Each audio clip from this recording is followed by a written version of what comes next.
you, Chair, and it's a pleasure to serve under your chairmanship. Thank you to my right honourable friend, the member for Chester, for securing this important debate. It's one that I think is well overdue. I've had many messages from people who have been worried about changes to services during this crisis and the impact the crisis has had on their day-to-day living, many describing it as devastating.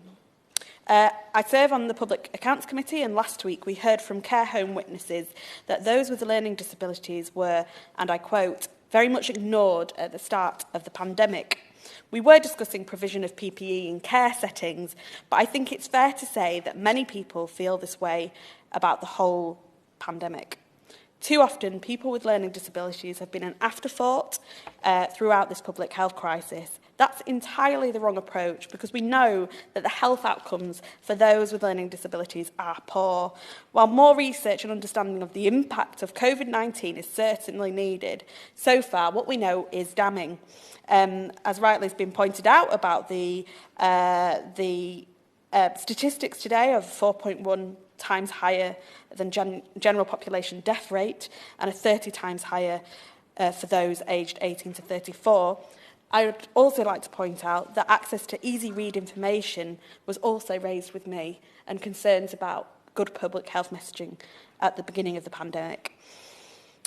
As if those figures mentioned before weren't worrying enough, many disability rights campaigners, including myself, were alarmed at the NICE guidelines for ICU referrals, which seem to actively discriminate against admitting people with learning disabilities into intensive care or life-saving treatment.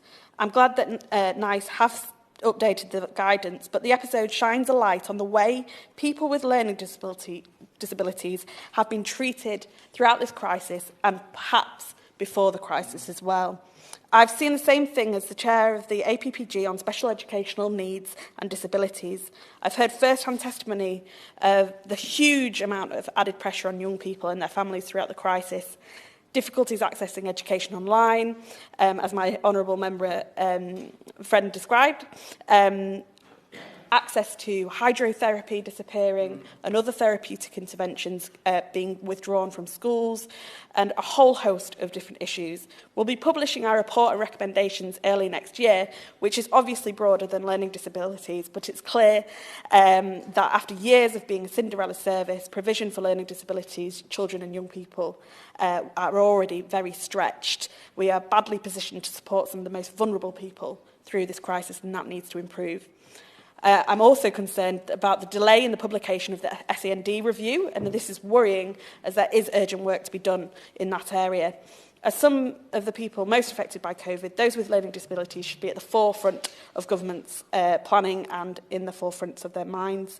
Time and time again, the people with the needs most affected by the COVID outbreak are too often, given the least thought.